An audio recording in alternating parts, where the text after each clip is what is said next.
Hey, welcome to the Urban Farm. My name is Greg Peterson. I've lived here for 32 years. And what I've done over the past 32 years is I've turned this place into an edible landscape, kind of like a food forest with food growing everywhere. So come on down, let's take a tour of the space. One of the things that I love here at the Urban Farm, and one of the things that I love to do, is plant fruit trees. The reason being is you plant fruit trees once and you get fruit for dozens or hundreds of years. I have 2 citrus trees in the backyard that were planted in the 1920s. That's 100 years ago, and I get fruit off of them every year. This happens to be my favorite tree. It's a peach tree. It's called the Desert Gold Peach. It is an amazing, juicy peach, hugely prolific. It will make so many peaches, you won't know what to do with them all, I promise. They absolutely will make your toes tingle and probably splash down the front of you. Enjoy. Oh, no. Oh. You gotta get yourself one of these.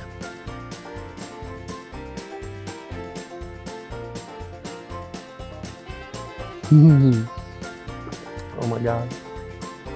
That's heaven.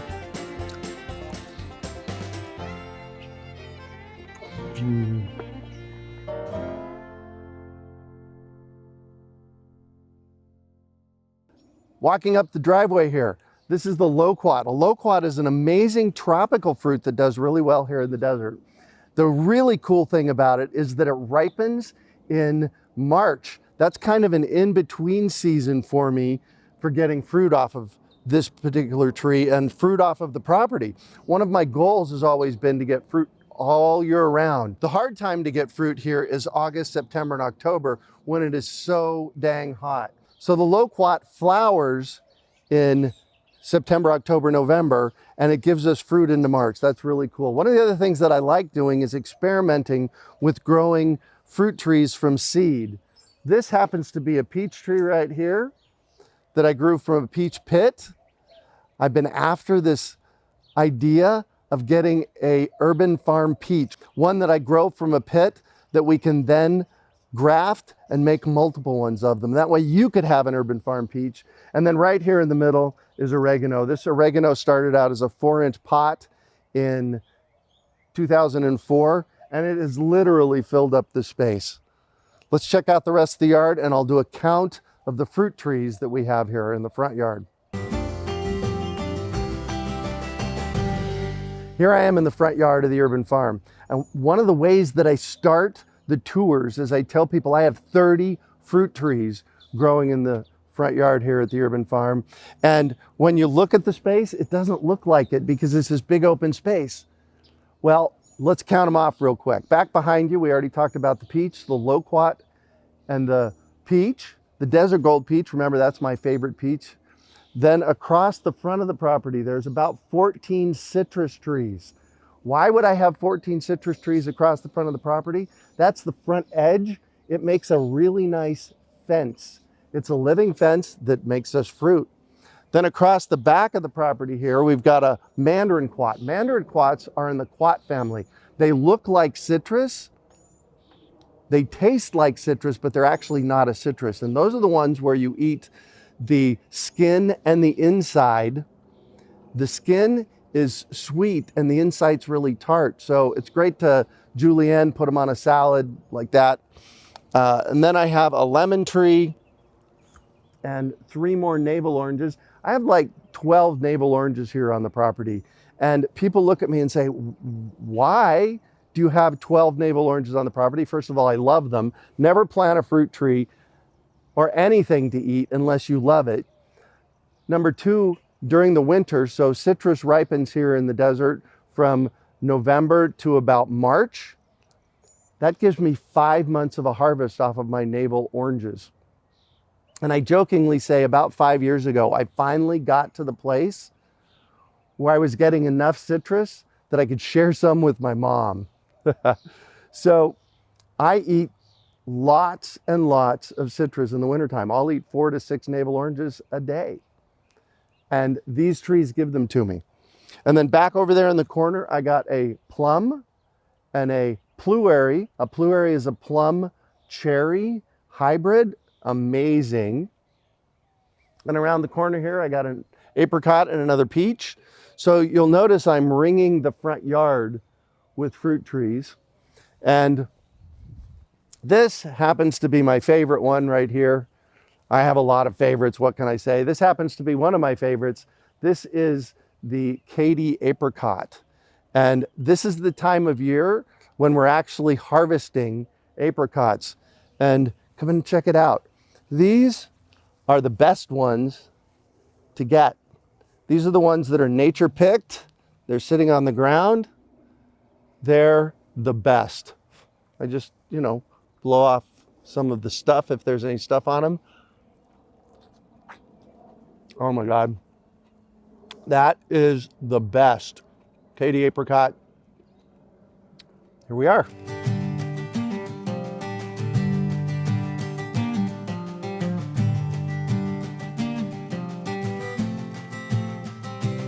So that is a store-size apricot. We don't get a lot of those, partially because we're not actually thinning the fruit off of the tree when they're smaller. The more fruit on the tree, the less size you're going to get on the fruit themselves. Normally we're getting something between here and here on the apricot, but they taste just as good. They dehydrate just as well. They make jam just as well. What you're seeing in the grocery store is the perfect fruit. What we're getting here is all of the fruit. So know that it's okay if you're not getting all your apricots like this. So today we're talking about everything that we can harvest here at the Urban Farm. And we've talked about peaches and apricots. We're going to talk about apples in a little while, but I don't want to miss all those cool things called seeds that are just happening in our front yard. So here at the Urban Farm, we have a food forest, and part of what propels the food forest forward are the seeds. So we let things go to seed. Right here, what are these? These are carrots. They're amazingly productive. In fact, I tell people that there is only one place on the planet that lack lives. It's between our ears, because when I look at my landscape, the amount of apricots and the amount of peaches and the amount of carrot seeds, there has to be 1,000 carrot seeds in this flower right here. And one of the things that I'll do often is I just walk up to the seed head, I grab it, and I throw the seeds out. They're planted for next year that way.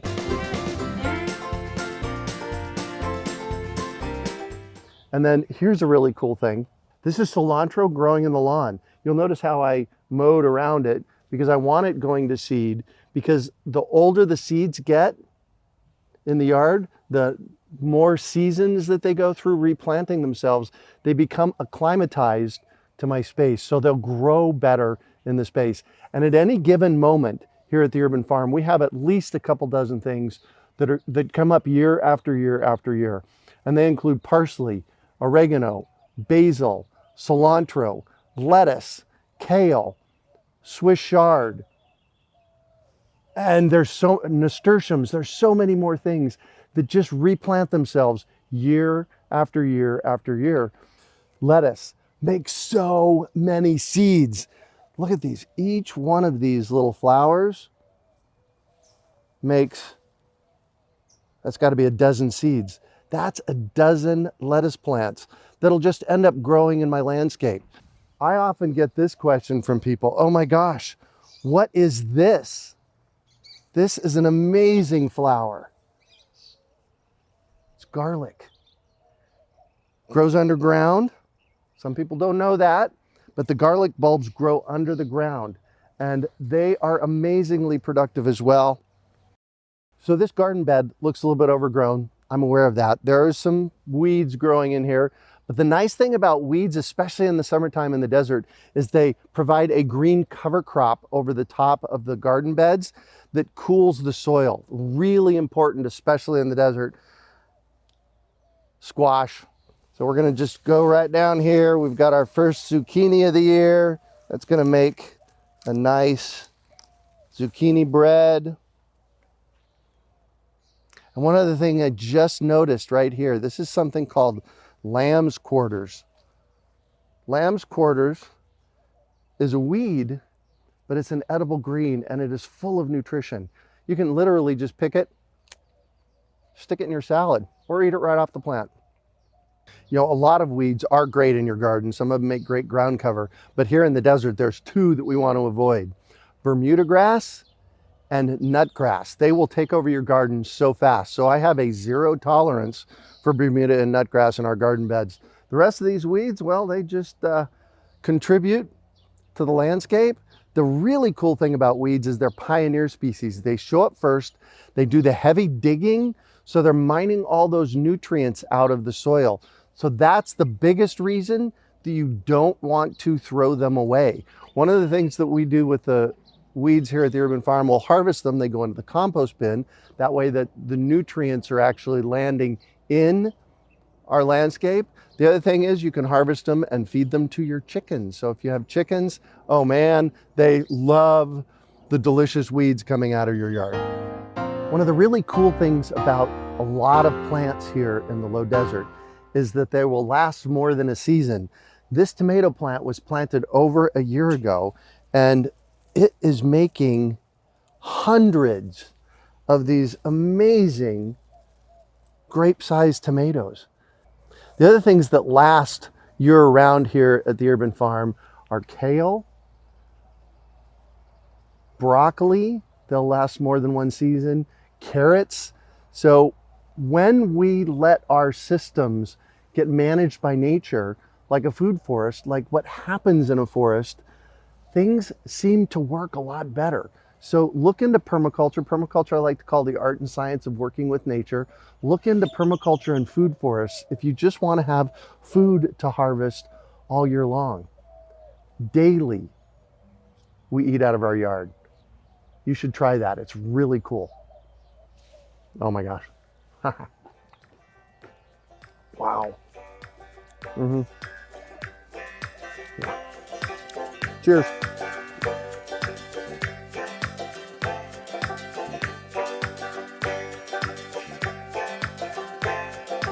This is kale. This is what kale looks like going to seed. All of these kale seeds, there were hundreds of them that came off this plant, got spread in this area. So we'll have wild kale growing in this space next year. This is the apricot, one of our other apricots here on the Urban Farm. Again, the best ones are to pick off the ground. Over here on the left, this is our mid-pride peach. The mid-pride peach makes peaches about middle of June, which is really cool. I'm also seeing some Swiss chard going to seed. So I had a very interesting thing happen a few years ago with Swiss chard. Swiss chard and beets are in the same family. And I had them growing next to each other, and they cross-pollinated, and I got all kinds of seeds from them.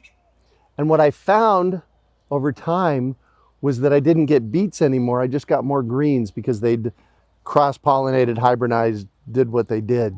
So be careful about that kind of cross-pollinating. And, you know, in a food forest, who cares, really?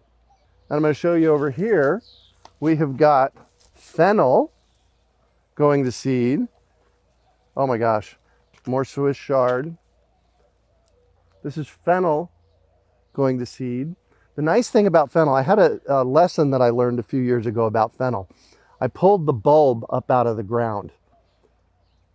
That was a mistake. What I discovered with fennel is that if you leave the bulb in the ground, it shoots out more bulbs next year. So you can actually have fennel that will grow multiple years in your garden. It does come up from seed, but it'll also come up from the bulb. And then celery. Celery grows amazingly wild here in the yard. I think I only ever had one celery plant growing here in the front yard, and I let it go to seed, and now there's 8 or 10 of them. This is what celery looks like when it goes to seed. And then down here, underneath the celery, are nasturtiums. Nasturtiums are edible flowers. They taste like radishes, and the leaves are edible. They're not so spicy. The flowers are edible. They're kind of in the middle on the spicy. And then when they go to seed, you can actually eat the seed kernels, and they're like wasabi hot. So they're great in salads. They add spice. You just eat them like that.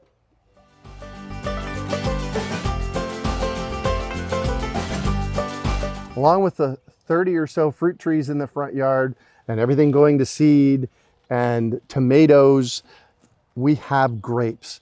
One of the things that I've done, this is the south line of my property, and I planted 3 or 4 grapevines along here, and you can see them. They just, again, create a very nice barrier between me and the neighbors. They make a nice privacy barrier, and they make grapes for us. So the thing about grapes in the desert is they don't get really big. We get more like pea-sized grapes than we do table grapes, but they are every bit as sweet. And you should plant some because they make great hedges and great food for you right in your yard.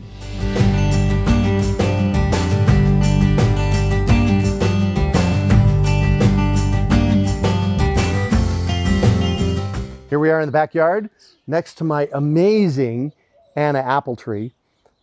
As you can tell, it is incredibly productive. We'll get maybe 400 pounds of apples off of this tree this year.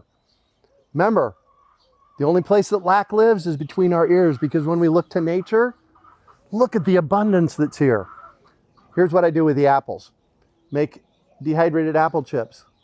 We can make apple cider, both hard apple cider and apple juice cider. We can make apple cider vinegar. We can make apple sauce. We've done all of that with the apples off of this tree. This tree doesn't follow my urban orchard guidelines to keep the tree small so we can harvest it from standing on the ground.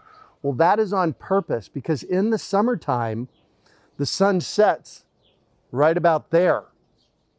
So what this is doing is this is giving me a nice shade structure for the back patio in the late afternoon in the summer, which is really cool. So that's one thing it does. Number 2 thing it does, again, it gives me leaves for mulch. Number 3, it gives me fruit. The 4th thing for me on this tree is I can actually climb it. Yeah, okay, I know, I'm 60 years old, but I want to climb this tree. I wanted an apple tree in my yard that I could actually climb, and this one is it. So this year we are going to have an amazing amount of apple chips, because that's mostly what I do with it. The other thing is we make applesauce, as I mentioned earlier, that Heidi uses as the butter additive to a lot of recipes that she uses, so that we don't have to use as much butter. So there you go. Plant yourself an apple tree. They will bless you with an amazing amount of fruit.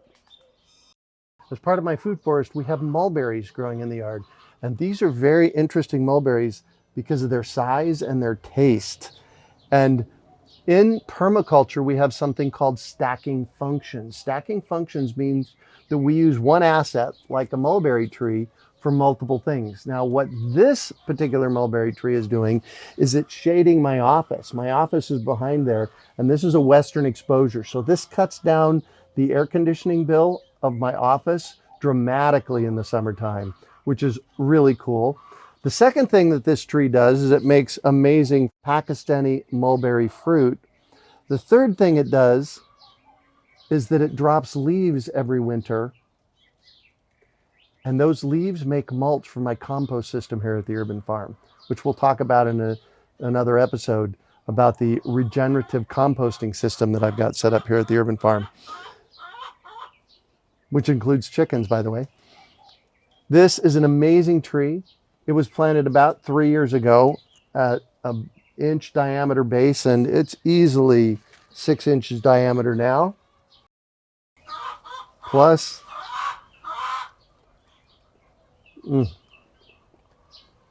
there's nothing better than fresh food from your yard that you get to pick every single day.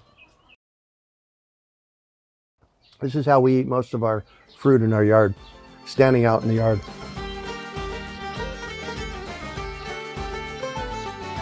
So, I don't just plant fruit trees for the fruit, except this one. This fruit tree over here, this is a Trovita orange. It is an amazing orange. It's navel-like. It peels really well. There is a few seeds in it. The cool thing about the Trovita orange is it is an easy peel and you can juice it. So you can either peel it or juice it. The other thing is this one here, notice how it's starting to get bigger. This one is the replacement shade for our back patio coming down the road. So here in the next 3 or 4 years, this tree here will be growing big enough that it's going to shade our outdoor kitchen. Whenever you're planting things in your yard, you want to see how many purposes it can serve. This tree, it makes fruit for us every year. It's going to provide shade. It's a habitat for birds. So how many things can you think of that your things, your assets, those things that you have in your yard can do for you? That's your challenge. Next, we're going to go check out my mulberry bushes and mulberry trees. It's the dwarf black mulberry. They're absolutely amazing.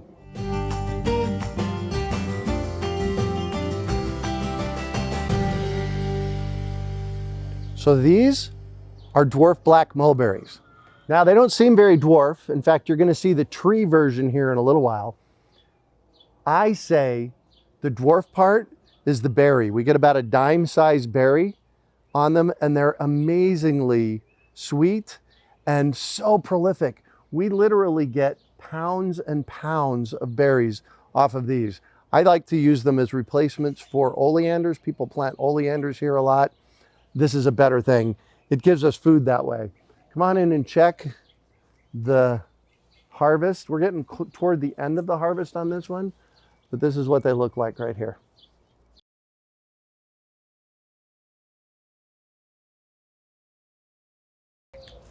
Oh my gosh, that's amazing. Now let's go take a look at the tree version of the dwarf black mulberry. These I planted about 4 years ago. They were the size of a pencil when I planted them. Now they're about 5 inches in diameter and 15 feet tall. 4 weeks ago, there were 100 times that many berries up there. It was so packed with berries that it was mind-blowing. But that's a tree version.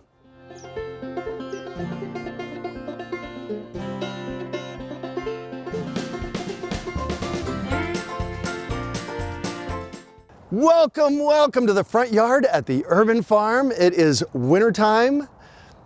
All right, this is wintertime for the desert. And we're going to be talking about citrus and the citrus that we're harvesting from the front yard as we kind of navigate through the year. The really cool thing about my front yard is that for 10 months a year, I get to harvest food. And the interesting thing is that the citrus comes in the winter. So we start harvesting navel oranges, and we have 2 different kinds of navel oranges here. We've got the Cara navel, which is a pink navel, and we've got the regular navel oranges, and we start harvesting them about the 3rd week of November, which is really cool. And then we've got pink grapefruit that are just amazing. These are the Rio Red pink grapefruit, and they start about the beginning of January. And then we have Mineola tangelos, and they're easy peel, they're really sweet, and January, February time frame on these.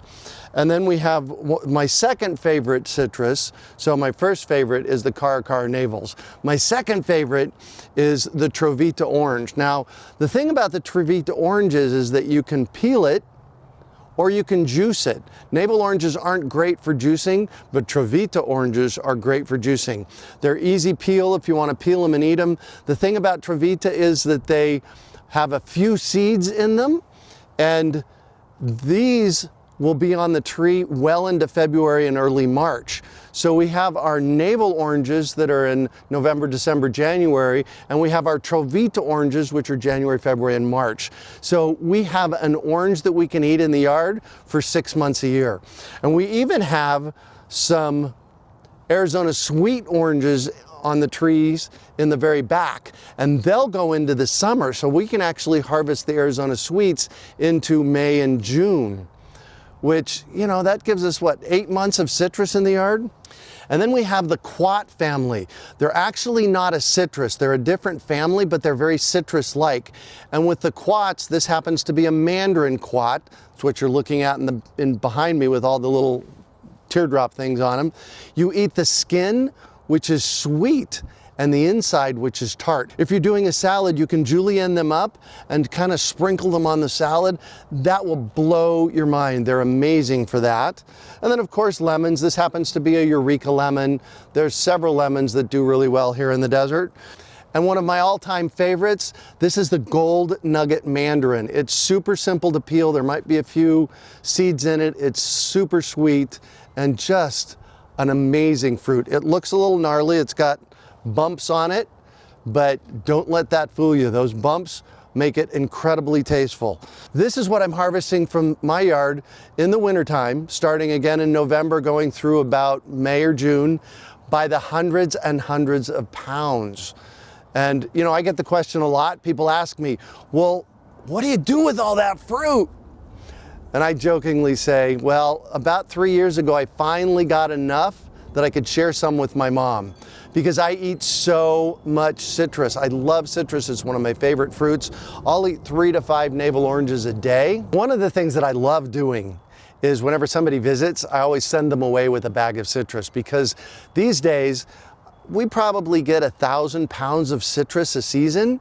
So I can't eat all that myself, so I bag it up and I share it. And there are actually a couple of nonprofits that we harvest it for and send it to them as well. So the cool thing about citrus is they're so prolific here in the desert, and they make an amazing amount of fruit, more than we'll ever know what to do with. So it's lots and lots and lots to share with your friends. So I get this question a lot. How do we know when our citrus is ready to harvest? And it's actually a really simple answer. You got to pick one and try it. What I found a few years ago is that the navels, you can actually harvest them when they're still a little bit green, and they taste great that way. But first indicator is the citrus changes color to orange or yellow or whatever color that particular citrus is supposed to be. And then you pick one, peel it and try it. And if it's good and sweet, you're good to go, harvest away. So another question I get is, do we eat the fruit that falls to the ground? And we here at the Urban Farm, we try and harvest it off of the tree before it actually falls. And typically what happens is if a fruit falls, it's damaged in some way. So you want to be really careful about that. So pick one up off of the ground, look all the way around it. You know, pick it up off of the ground, look all the way around it. If it looks like it's still whole and there's no holes in it, I'd break it open and eat it. But if there's any damage on it whatsoever, I'd pass. One of the things that I really like about citrus, first of all, we talked about this a minute ago, and that's how prolific it is when it makes fruit. The second thing is that citrus is probably the easiest fruit to grow here in the desert. So if you follow the Urban Farm directions, get your fruit in the ground, you fertilize it regularly, you're gonna foliar fertilize it regularly. It's a pretty straightforward and simple process, and really by year 3 you should be getting enough fruit for your family, and by year 5 you're going to be getting enough fruit to give away. So I've lived here in the desert for 54 years. I've been eating citrus for that entire time. I've lived here at the Urban Farm for 32 years, and I eat so much citrus that I had to kind of figure out a super simple way to open an orange. And what I found is that we start by scoring it with a knife. So I score the top, and usually the top pops right off like that. And then what I do is I score a line, usually about 4 of them, around it, like that. And then I grab my trusty little spoon, and you're taking it and you're pushing the spoon along the edge between the skin and the orange, and they just pop right off. It makes it so incredibly simple to peel it and then get ready to eat it. So there we go. What'd that take, about 15 seconds? Then you open the puppy up, And you pop one in. Oh my gosh. Tastes so good. And it tastes even better because you grew it. And you know that it's organic if you're growing organic. And you get to go out in your yard and pick it. Every day I go out and pick 3 or 4 oranges or 5 or 6 oranges, take them inside, peel them just the way I shared with you. And there's my food for the day.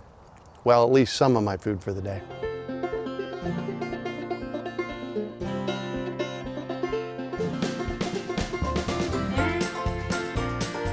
Welcome to the back patio, outdoor kitchen at the Urban Farm. This is where we process a lot of our fruits and vegetables that we grow. And one of the most important things that you need to be paying attention to is once you get this harvest, what do you do with it? So you have to figure out in advance what to do with them so that you know when you get 200 or 300 pounds of apples, like we're going to get off of the apple tree here in the next couple of weeks, what are you going to do with them all? One of my favorite things to do with apricots is dehydrate them. One of my favorite things to do with apples is to dehydrate them. Apples are super simple. We take an apple. We have this really cool apple coring machine that cores the apple for us just like that. Then it goes right on the dehydrator tray. For the apricots, they're super simple as well. We cut them in half, put them on the dehydrator tray, and then they go in the dehydrator for about 15, 16 hours. And then we just have them dehydrated and we can eat them whenever we want. These are from last year, 12 months ago.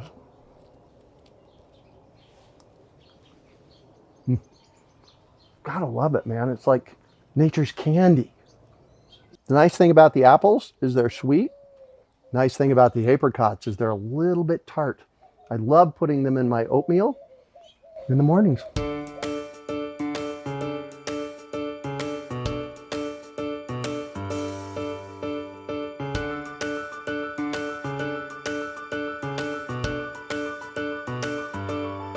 So they say the best time to plant a tree is 20 years ago or right now. Here's one that's right now. Here's one that's almost 20 years old. It's the best thing that you can do for your family. It will nurture you. It'll nurture your family. It'll change your local food system. And you'll be able to get fruit out of your yard every month of the year if you plant it that way. Just get out and plant trees. Grow some food.